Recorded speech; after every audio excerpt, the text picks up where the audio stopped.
దేవునికి స్తోత్రాలు. మీ అందరికీ నా వందనాలు. ఈరోజు ఏర్పాటు చేయబడిన లేఖన భాగం చదువుకుందాం. యోహాను సువార్త 8వ అధ్యాయము 26వ వచనం. మిమ్మును గూర్చి చెప్పుటకును తీర్పు తీర్చుటకును చాలా సంగతులు నాకు కలవు గాని నన్ను పంపినవాడు సత్యవంతుడు. నేను ఆయన యొద్ద వినిన సంగతులే లోకమునకు బోధించుచున్నానని చెప్పెను.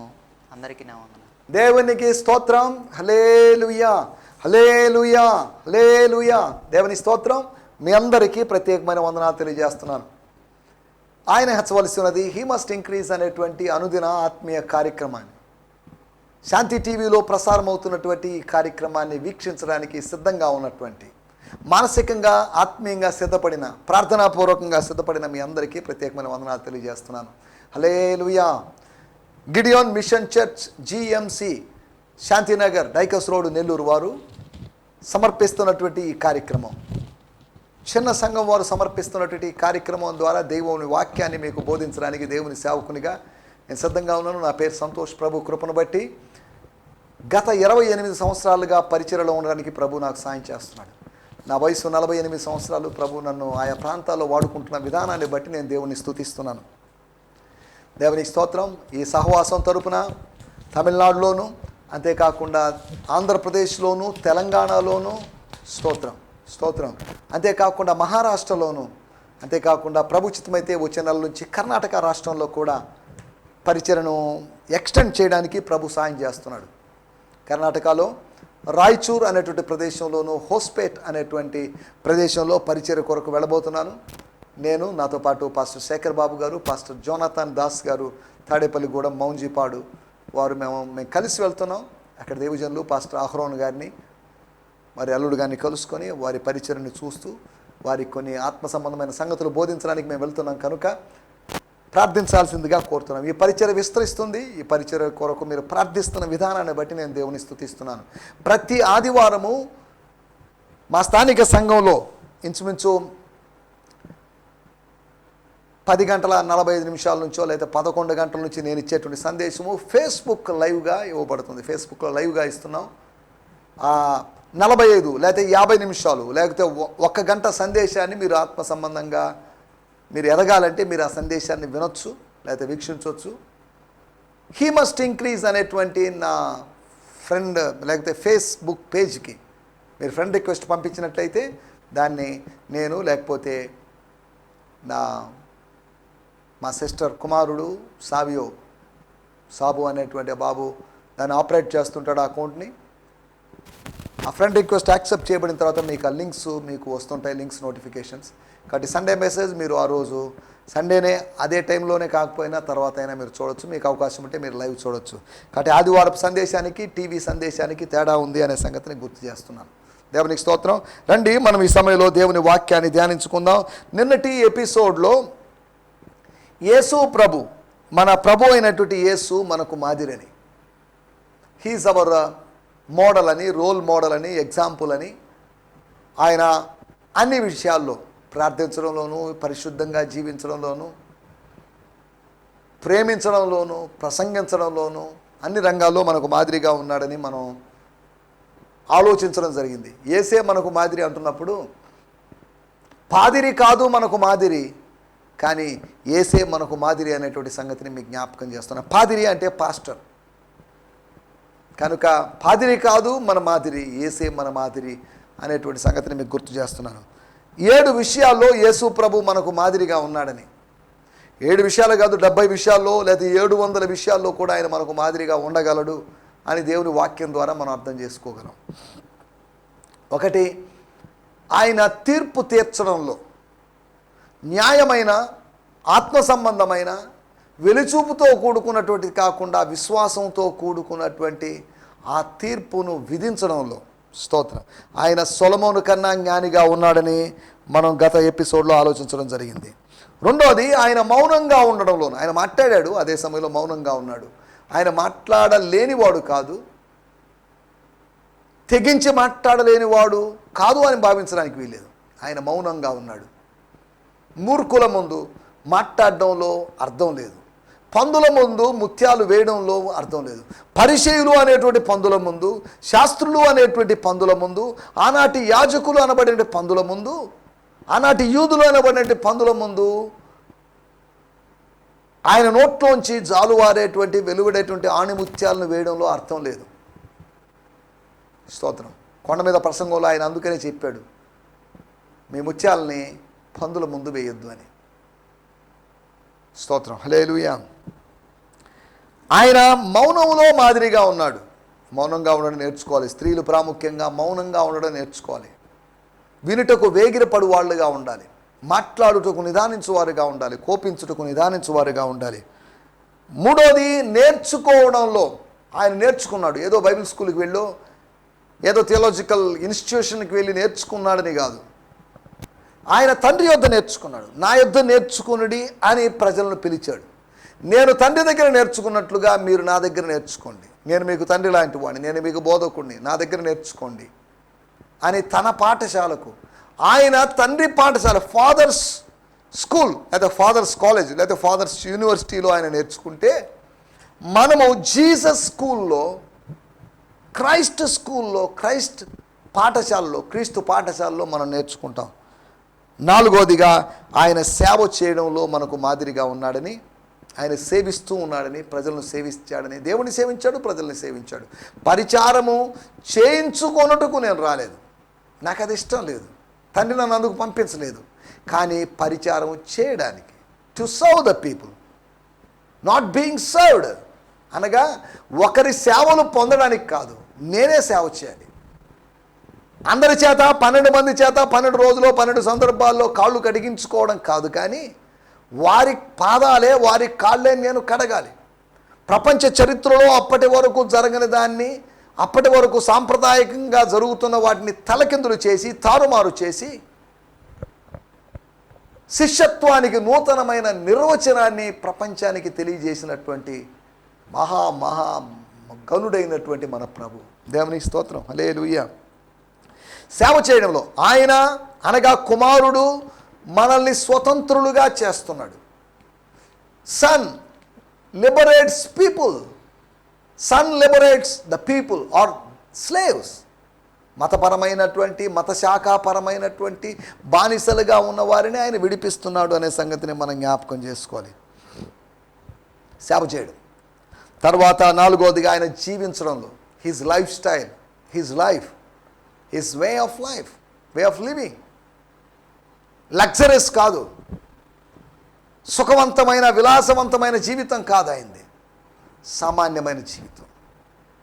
అందరితో అడ్జస్ట్ అయిపోయి, అందరిని కలుపుకొని పోయి, అందరికీ అందుబాటులో ఉండే విధంగా, సమీపింపరాని తేజస్సులో స్వర్గములో ఉన్నవాడు శరీర సంబంధుల మధ్యలోకి వచ్చినప్పుడు అందరికీ సమీపించదగిన వాడుగా మారాడు. Non approachable God, approachable God అయ్యాడు. సమీపించడానికి వీలు కాని, అనగా ఇంకా అపాయింట్మెంట్ దొరకని, ఆత్మకు అపాయింట్మెంట్ దొరకని దేవుడుగా ఉన్నట్టు ఆయన అపాయింట్మెంట్ అవసరం లేకుండానే అనుక్షణము కలుసుకునే విధంగా అందుబాటులో ఉన్నటువంటి దేవుడు అయిపోయాడు. దేవుని స్తోత్రం. హల్లెలూయా. తర్వాత ఆయన ఆరోదిగా ఆయన మహిమపరచడంలో, నేను దెయ్యం పట్టిన వాడిని కాదు, పిచ్చి పట్టిన వాడిని కాదు, నా గురించి రకరకాలుగా మాట్లాడద్దు మీరు, నేను దేవుణ్ణి మహిమపరిచేవాడిని. I'm the one who glorifies God. దేవుణ్ణి మాత్రమే మహిమపరిచేవాడిని, మనుషుల్లో నేను మహిమపరుచుకునేవాడిని కాదు, మత శాఖల్లో నేను మహిమపరిచేవాడిని కాదు. నేను నా తండ్రిని మహిమపరుస్తాను. మనకందరికీ ఒకటే గురి, తండ్రి మహిమపరచబడాలి. తండ్రి మాత్రమే ఘనతకు యోగ్యుడు, మనుషులు కాదు. స్తోత్రం. మాకు కాదు యెహోవా, మాకు కాదు, నీ కృపా సత్యములను బట్టి నీ నామమునకే మహిమ కలుగును. నీ నామమునకు కూడాని కాదు, నీ నామమునకే. స్తోత్రం. హల్లెలూయా. మహిమపరచడంలో ఆయనకు మనకు మాదిరిగా ఉన్నాడని.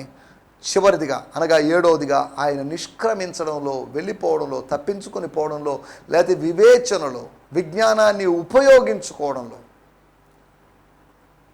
ఆయన మాదిరిగా ఉన్నాడని. స్తోత్రం. ఆయన మాదిరిని మనం మరిచిపోకూడదని, విస్మరించకూడదని. ఆయన విడిచిపెట్టినటువంటి వదిలి వెళ్ళినటువంటి ఆశల్లో లేదా అడుగుజాడల్లో నడవాల్సిన అవసరత మనకుందని మనకు ఆయన మాదిరి ఉంచిపోయాను. స్తోత్రం. ఆయన మాదిరి లేని పాదిరి కాదు. మాదిరి లేని పాదురులు బోల్డ్ మంది ఉన్నారు ఈ రోజుల్లో. కానీ ఆయన ఏదైతే చెప్పాడో దాన్నే చేశాడు, ఏదైతే చేస్తున్నాడో దాన్నే చెప్పాడు. ఈ రోజుల్లో మా బోటోళ్ళు చెప్పేది ఒకటి చేసేది ఒకటిగా ఉంటుంది. కానీ యేసు అలాంటి వాడు కాదు. చెప్పేది ఒకటి చేసేది ఒకటి అన్న విధంగా ఉన్నవాడిని వేషధారి అనొచ్చు. యేసు వేషధారి కాదు. మన వేషాల్ని తొలగించి మన అసలు రూపాన్ని మనకు చూపించి మనల్ని పశ్చాత్తాపంలోకి నడిపించగలిగినట్టు దేవుడు. స్తోత్రం. హల్లెలూయా. సమయంలో మన దేవుని వాక్యాన్ని ధ్యానించుకుందాం. మన ధ్యానం నిమిత్తమై యోహాను సువార్త 8వ అధ్యాయము 26వ వచనము. Gospel according to John 8th chapter 26th verse. మిమ్మును గూర్చి చెప్పుటకును తీర్పు తీర్చుటకును చాలా సంగతులు నాకు కలవు గాని నన్ను పంపిన వాడు సత్యవంతుడు. నేను ఆయన యొద్ద వినిన సంగతులే లోకమునకు బోధించుచున్నానని చెప్పాను. చాలండి. స్తోత్రం. మొదటి భాగం, మిమ్మను గూర్చి చెప్పుటకు తీర్పు తీర్చుటకు చాలా సంగతులు నాకు కలవు. నాకు తెలిసి చాలా సంగతులు ఉన్నాయి, నాలో చాలా సంగతులు ఉన్నాయి, నాకు బయలుపరచబడి చాలా సంగతులు ఉన్నాయి. మిమ్మను గూర్చి చెప్పుటకు, తీర్పు తీర్చుటకు పక్కన పెట్టేద్దాం. మిమ్మను గూర్చి చెప్పుటకు, మీరేంటో చెప్పుటకు, మీరు ఎలాంటి వారో చెప్పుటకు, మీరు ఎలా మాట్లాడుతున్నారో చెప్పుటకు, మిమ్మను గూర్చి there are lot of things about you. చాలా సంగతులు, కొన్ని సంగతులు అని కాదు, ఒక్క సంగతి ఉందని కాదు. నాకు ఒక విషయం బయటపడిందండి, ఒక విషయం తెలిసిందండి, ఎవరికి తెలియని సంగతి అని మనం చెప్పొచ్చేమో. యేసు ప్రభు ఒక్క సంగతి అని కాదు, చాలా సంగతులు, చాలా సంగతులు, ద మెనీ థింగ్స్. దేవునికి స్తోత్రం. హల్లెలూయా.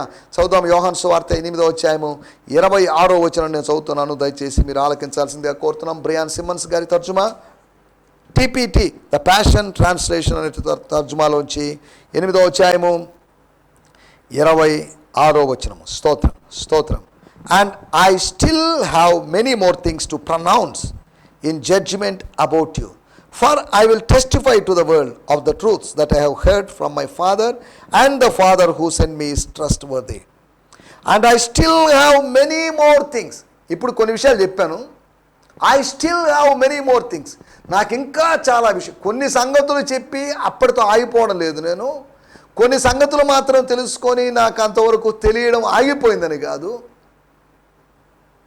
For I will test no and I still have, ఇప్పటికీ ఉన్నాయి. నేను అన్నీ చెప్పదలుచుకోలేదు, అన్నీ చెప్పడం లేదు, అన్నీ రివీల్ చేయడం లేదు, అన్నీ బయలుపరచడం లేదు. I still have many more things to pronounce. మీకు తీర్పు విధించిన, to pronounce in judgement about, మీకు తీర్పు విధించడానికి, మీరు తీర్పుకు లోనగునట్లు చేయడానికి, నాకు చెప్పడానికి, లేకపోతే పరలోకపు న్యాయస్థానములో మీకు విరోధంగా చెప్పడానికి, పరలోకపు న్యాయస్థానములో మీ మీద మోపడానికి నా దగ్గర చాలా నేరాల లిస్టే ఉంది, జాబితా ఉంది అని చెప్పడం.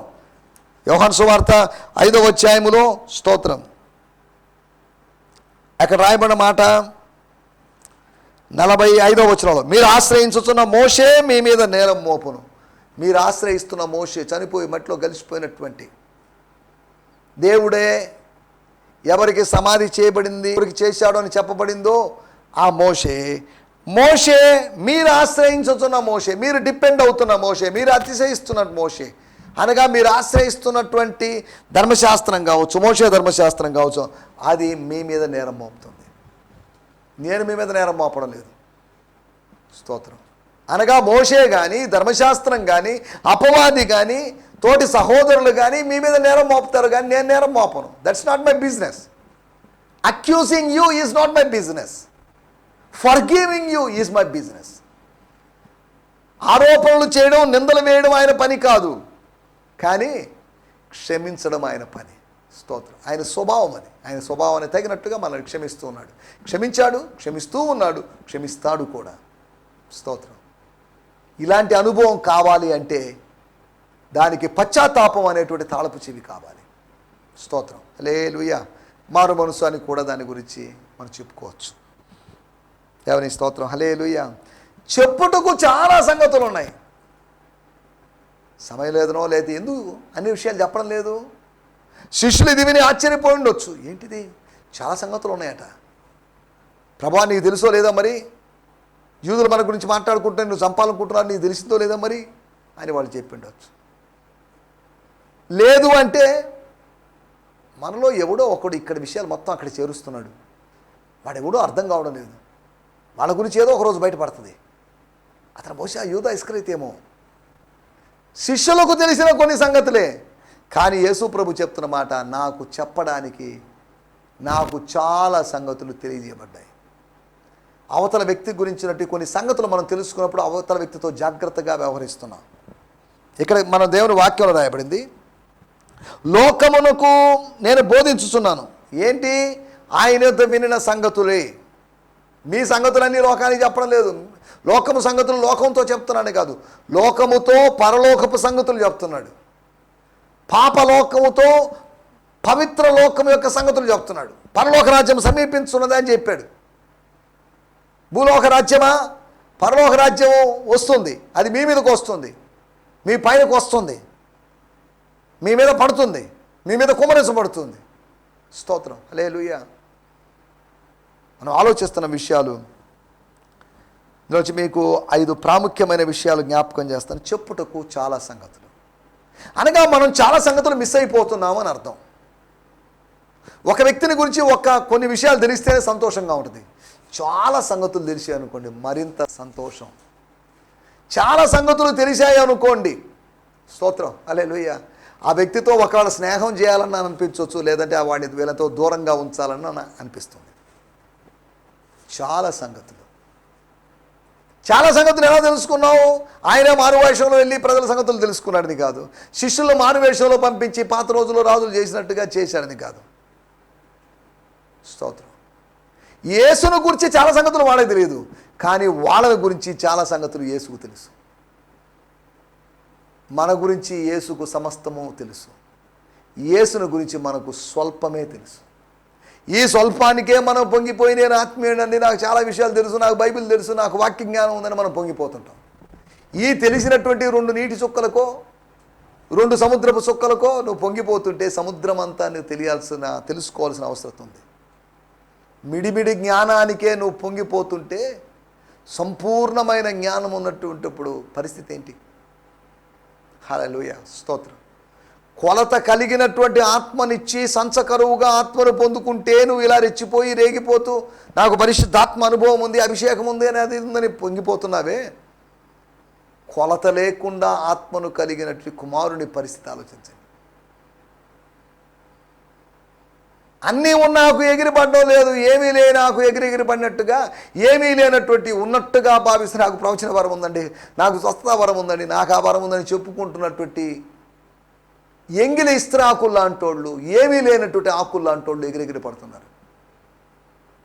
నిండు కొండ లాంటి ఆయన తొణకకుండా ఉన్నప్పుడు, సగం కొండలో లేకపోతే కాలు కొండలో ఎక్కడో కొండలో అడుగున తొణుకుతున్నటువంటి అనుభవాలతో, బెణుకుతున్నటువంటి అనుభవాలతో, అనుకోలేని అనుభవాలతో మానవుడు ముందుకు సాగుతున్నాడు. స్తోత్రం. నేను మీతో చెప్పడానికి చాలా సంగతులు ఉన్నాయి, చెప్పచ్చు కదా కొన్ని సంగతులు అయినా అని అన్నవాళ్ళు లేరు. నీ సంగతులు మాకొద్దు, విషయం ఏదో చెప్పు, నీ తండ్రి అంటారు, ఆయన ఎవరో చెప్పు అని ఇలా వేరు విషయాలు వాళ్ళు మాట్లాడుకుంటూ వెళ్ళారు. చాలా సంగతులు ఉన్నాయి. ఆ చాలా సంగతులు తెలిసింటే ఎంత బాగుండేది. నేను అప్పుడప్పుడు ఒక మాట చెప్తుంటాను. పిలాతు యేసు ప్రభువుని అడిగాడు యోహాను సువార్త 19వ అధ్యాయంలో, సత్యము అంటే ఏంటి? What is truth? యేసు ప్రభు నోరు తెరిచి దాని సమాధానం చెప్పేలోపు ఈయన బయటికి వెళ్ళిపోయాడు. ప్రజలను సంతోషపరిచేటువంటి పనిలో ఉంటూ యూదుల దగ్గరికి వెళ్ళి, మీ రాజుని నేనేం చేయాలి, ఈ మనుషుని ఏం చేయాలని అడిగిన సందర్భం మనం చూస్తున్నాం. ప్రశ్న అడిగాడు. అయ్యో కష్టమైన ప్రశ్న అడిగావు, నా వల్ల కాదు, నేను ఆలోచించుకొని చెప్తాను, అడిగి కనుక్కొని చెప్తాను, నాకు టైం ఇవ్వు చెప్తావు అని ప్రభు అనలేదు. చెప్పడానికి నోరు తెరిచినప్పుడు అతను అక్కడ లేడు. సత్యానికి ఒక అద్భుతమైన నిర్వచనము, అద్భుతమైన వివరణ, అద్భుతమైన స్టేట్మెంట్ మనకు యేసు ద్వారా దొరికిండేది, కానీ పిలాతు దాన్ని మిస్ చేశాడు. స్తోత్రం. చాలా సంగతులు ఉన్నాయి. We're missing many things, not few things. కారణం ఏంటి? స్తోత్రం. చదువుదాం యోహాను సువార్త 8వ అధ్యాయము 26వ వచనం మనం ఆధారంగా చేసుకొని ఆలోచిస్తే, స్వర్గపు నడిపింపు లేదు కాబట్టి చాలా సంగతులు బోధించలేకుండా ఉన్నాను, చాలా సంగతులు చెప్పడం లేదు. చాలా సంగతులు ఉన్నప్పటికీ అవి తెలియజేయబడకుండా ఉండడానికి, మరుగుగా ఉంచబడ్డానికి కారణం ఏంటి? ఒకటి, స్వర్గపు నడిపింపు లేదు కాబట్టి, యేసు కాక నడిపింపు లేదు కాబట్టి. నా తండ్రి దగ్గర వినయ చెప్తున్నాను, నేను అర్థం చేసుకున్న వివేచన ద్వారా గ్రహించిన విషయాలు వేరున్నాయి, కానీ నేను విన్న సంగతులు మాత్రమే చెప్తున్నాను. వివేచించిన సంగతులని కాదు, మీ గురించి వివేచించినప్పుడు అనేకమైన విషయాలు అర్థమని, గంటల తరబడి విచారించినప్పుడని కాదు, ఆత్మలో వివేచించినప్పుడు మనకు అనేకమైన విషయాలు బయటపడతాయి. రెండో విషయాన్ని నేను మీకు జ్ఞాపకం చేస్తాను. యోహాను సువార్త 16వ అధ్యాయము 12వ వచనం. నేను మీతో చెప్పవలసినవి ఇంకనూ అనేక సంగతులు కలవు గాని, చాలా ఉన్నాయి, బోల్డ్ సంగతులు ఉన్నాయి. ఇప్పుడు మీరు వాటిని సహింపలేరు. ఇప్పుడు నేను పరిశుద్ధాత్మ గురించి చెప్తుంటేనే, నేను వెళ్ళిపోతున్నానని చెప్తుంటే మీరు దిగులు పెట్టుకున్నారు, ఏడుపు మొక్కాలుతా ఉన్నారు, చింతాక్రాంతులై ఉన్నారు, మీరు సహించలేరు. నేను చదువుతున్నాను 16వ అధ్యాయము 12వ వచనంలో రాయబడిన మాట. There is so much more I would like to say to you, but it is more than you can grasp at this moment. మీరు సహించలేరు అని రాయబడింది. అంటే దాని అర్థం యూ కెనాట్ గ్రాస్ప్ అనగా వాటిని అర్థం చేసుకోలేరు, సహించలేరు. ఒకటి, స్వర్గపు నడిపింపు లేదు కాబట్టి చాలా సంగతులు మరుగైపోయినాయి. సంగతులు మరుగవుతున్నాయంటే స్వర్గపు నడిపింపు లేదని అర్థం. రెండోది, సహించలేరు కాబట్టి, భరించలేరు కాబట్టి వాడు ఊహించని కొత్త విషయాలు బయటపడతాయి. తవ్వుకుంటున్నప్పుడు కొత్త విషయాలు, కొత్త వస్తువులు బయటపడ్డట్టు దేవుడు మాట్లాడుతున్నప్పుడు కొత్త విషయాలు బయటపడతాయి. మీరు వాటిని సహించలేరు. మీ ఈగోని దెబ్బతీస్తుంది, మీ అహాన్ని దెబ్బతీస్తుంది, మీరు అభ్యంతరపడే విధంగా ఉంటాయి ఆ మాటలు. స్తోత్రం. యేసు మాటలన్నీ సున్నితంగా ఉన్న మాటలు అనుకోకూడదు, కొన్ని కష్టాలు కఠినంగా మాట్లాడతాడు, అయినప్పటికీ అది మన మంచి కొరకే. స్తోత్రం. ఒకటి, స్వర్గము నడిపింపు లేదు కాబట్టి చాలా సంగతులు మరుగ్గా ఉన్నాయి, లేకపోతే సంగతులు మరుగ్గా ఉన్నాయి. సంగతులు మరుగ్గా ఉండడానికి కారణం ఏంటి అంటే, రెండో విషయము సహించలేరు కాబట్టి, అనగా భరించలేరు కాబట్టి. మూడో విషయాన్ని నేను మీకు జ్ఞాపకం చేస్తాను. 1 కొరింథీయులకు రాసిన పత్రిక 3వ అధ్యాయము 1వ వచనం. సహోదరులారా, ఎస్, అనగా ఆత్మీయులతో మాట్లాడినట్లుగా మీతో మాట్లాడలేకపోతున్నాను. శరీర సంబంధులైన మనుషులే అనియు, క్రీస్తునందు పసిబిడ్డలే అనియు మీతో మాట్లాడవలసి వచ్చెను. Brothers and sisters, when I was with you, I found it impossible to speak to you as those who are spiritually matured people, for you are still dominated by the mindset of the flesh, and because you are immature infants in Christ. మీరు క్రీస్తులో పక్వత లేని పసిబిడ్డల్లాగా, పాలు తాగేవాళ్ళుగా ఉన్నారు. అన్నం తినేవాళ్ళుగాను, మాంసం తినేవాళ్ళలాగా మీరు లేరు. స్తోత్రం. మీతో నేను చాలా విషయాలు చెప్పాలనుకుంటున్నాను. కొరింథీ సంఘంతో చాలా విషయాలు చెప్పడానికి ఉన్నాయి. మీ సంఘ కాపరికి మీతో పంచుకోవడానికి, మీతో చెప్పడానికి చాలా సంగతులు ఉన్నాయి, కానీ మీకు టైం లేదు. వచ్చిన దగ్గర నుంచి క్లాక్ చూసుకుంటారు, వచ్చిన దగ్గర నుంచి వెనకాల చూసుకుంటారు, టైం ఎంత అయిందని. ఆలస్యంగా వస్తారు. ఆశీర్వాదం కన్నా ముందే వెళ్ళేటువంటి ఆత్మీయులు వీళ్ళు, కనిపెట్టలేని ఆత్మీయులు. హడావిడిగా జరిగిపోవాలి అనుకుంటున్నటువంటి ఆదివారపు ఆరాధన హడావిడి జరిగిపోవాలి, ఆదివారపు ప్రసంగం హడావిడిగా జరగాలి. హోటల్కి వెళ్ళి గంటసేపు వెయిట్ చేస్తాం, మనం ఆర్డర్ ఇచ్చిన ఐటెం కోసం వెయిట్ చేస్తాం. షాపింగ్ మాల్లో లేకపోతే క్యూలో బిల్ పే చేయడం కోసం మనం అన్నీ కలెక్ట్ చేసుకున్నాం, థింగ్స్ అన్ని బాస్కెట్లో వేసుకున్నాం, కానీ బిల్ పే చేయడానికి ఎక్కువసేపు లాంగ్ క్యూలో నిలబడతాం. అన్నిటి కోసం వెయిట్ చేస్తున్నాం, కానీ ఆత్మ సంబంధమైన సంగతుల కోసం మనం వెయిట్ చేయలేకపోతున్నాం. We're missing many things. Why? ఒకటి, స్వర్గపు నడిపింపు లేదు కాబట్టి సంగతులు మరుగవుతున్నాయి. రెండోది, మనం ఆలోచించిన సహించలేరు కాబట్టి సంగతులు మరుగవుతున్నాయి. మూడోది, సరైన విధానంలో లేరు గనుక, సరైన విధంగా లేరు గనుక, సరైన ఎదుగుదలలో లేరు గనుక, సరైన విధంగా ముందుకు సాగడం లేదు గనుక సంగతులు మరుగైపోయినాయి. I want to share many things, కానీ ఏం చేద్దాం? పాలు తాగేటువంటి మీకు మాంసం గురించి చెప్తే ఏమర్థమవుతుంది? కాబట్టి ఐఎమ్ సారీ, మీరు ఎదగండి అన్నట్టుగా పౌలు గారు మాట్లాడారు. కొరింథీ సంఘం ఎదగాలి, స్థానిక సంఘాలు ఎదగాలి, మన లోకల్ చర్చెస్, గ్రామ సంఘాలు, పట్టణ సంఘాలు ఆత్మీయంగా ఎదగాలి, అనగా విశ్వాసులు ఎదగాలి, వాక్యపు జ్ఞానంలో పెరగాలి. స్తోత్రం. మీరు సమస్త ఉపదేశమందు ఐశ్వర్యవంతులైతిరి అని 1 కొరింథీ పత్రిక 1వ అధ్యాయంలో రాయబడింది. ఐశ్వర్యవంతులైన వాళ్ళు ఇప్పుడు 1 కొరింథీ 3వ అధ్యాయానికి వచ్చేసరికి దరిద్రులైపోయారు, ఆత్మీయ దరిద్రులైపోయారు. ఆత్మీయ భావదారిద్ర్యంలో, సిద్ధాంతపరమైనటువంటి దారిద్ర్యంలో, సత్యపరమైనటువంటి దారిద్ర్యములో ఉన్నటువంటి వాళ్ళుగా మారారు. స్తోత్రం. హల్లెలూయా. స్తోత్రం. తర్వాత విషయం నేను మీకు జ్ఞాపకం చేస్తాను. హెబ్రీయులకు రాసిన పత్రిక 5వ అధ్యాయము 11వ వచనం. ఇందును గూర్చి మేము చెప్పవలసినవి అనేక సంగతులు ఉన్నవి గాని మేము చెప్పవలసినటువంటి విషయాలు, మేము షేర్ చేయాల్సిన విషయాలు, మేము రాయాల్సిన విషయాలు అనేకం ఉన్నాయి. మీరు వినుటకు మందులై ఉన్నారు, వాటిని విశదపరచుట కష్టము. స్తోత్రం. We have much to say about this topic. ఈ విషయం గురించి అనగా ఏ విషయం గురించి?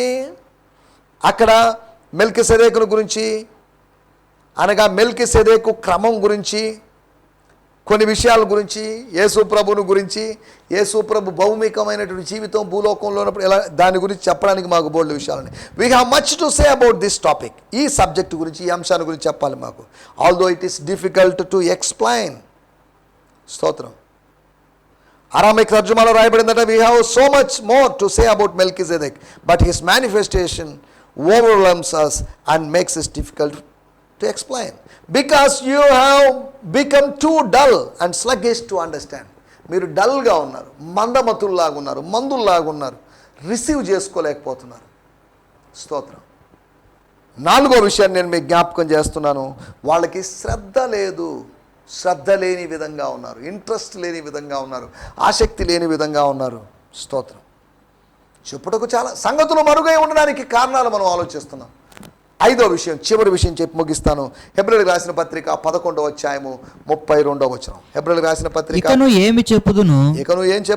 గిద్యోను, బారాకు, సంసోను, యెఫ్తా, దావీదు, సమూయేలును, వారిని గూర్చి ప్రవక్తలను గూర్చి వివరించుటకు సమయము చాలదు.